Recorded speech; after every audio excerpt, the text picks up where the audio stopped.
ইয়া আইয়ুহাল্লাযীনা আমানু লা তুলহিকুম আমওয়ালুকুম ওয়ালা আওলাদুকুম আন যিকরিল্লাহ ومن يفعل ذلك فأولئك هم الخاسرون আল্লাহ তাআলা ঈমানদারদেরকে ডেকে বলেন, হে ঈমানদারগণ, তোমাদের সন্তান এবং তোমাদের সম্পদ যেন তোমাদেরকে আল্লাহ তাআলার স্মরণ থেকে কখনো ভুলিয়ে না দেয়। যাদেরকে সম্পদ এবং সন্তান দুনিয়ার ব্যস্ততা আল্লাহ তাআলা স্মরণ থেকে ভুলিয়ে দেবে, সেই সমস্ত মানুষগুলো কিয়ামতের ময়দানে ক্ষতিগ্রস্তদের অন্তর্ভুক্ত হয়ে যাবে। নাউজুবিল্লাহ।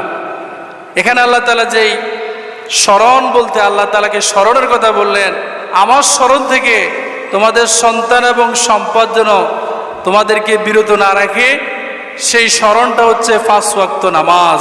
নামাজ কয় ওয়াক্ত? 5 ওয়াক্ত। দুনিয়াবি ব্যস্ততা, ছেলে মেয়ের দেখাশোনা করতে গিয়ে আপনার যেন 5 ওয়াক্ত নামাজ কাজা না হয়ে যায়, সেদিকে আল্লাহ তাআলা সতর্ক করে বললেন, তোমাদের সন্তান এবং সম্পদ যেন আমার জিকির থেকে তোমাদেরকে গাফেল না রাখে। অর্থাৎ স্ত্রী, ছেলে মেয়ে, দোকানপাট, ব্যবসা বাণিজ্য এগুলো দেখতে গিয়ে এমনটা যেন না হয়ে যায় তুমি নামাজটা ছেড়ে দিচ্ছ।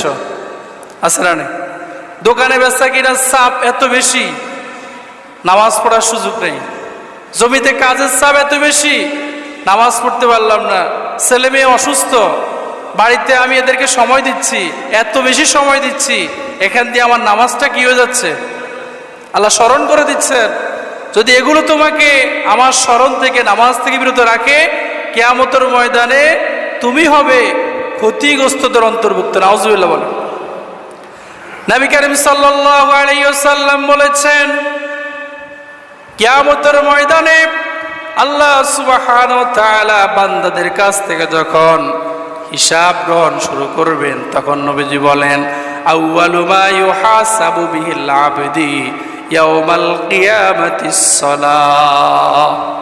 কিয়ামতের ময়দানে যখন বান্দাকে আল্লাহ তাআলার কাঠগড়ায় হিসাবের নিকাশের জায়গায় যখন নিয়ে যাবে, তখন আল্লাহ তাআলা বান্দার কাছে সর্বপ্রথম যে হিসাব নিবে সেটা হচ্ছে নামাজ। সেটা কি? কারো যদি নামাজের হিসাবটা ঠিকমতো হয়ে যায়, নবীজি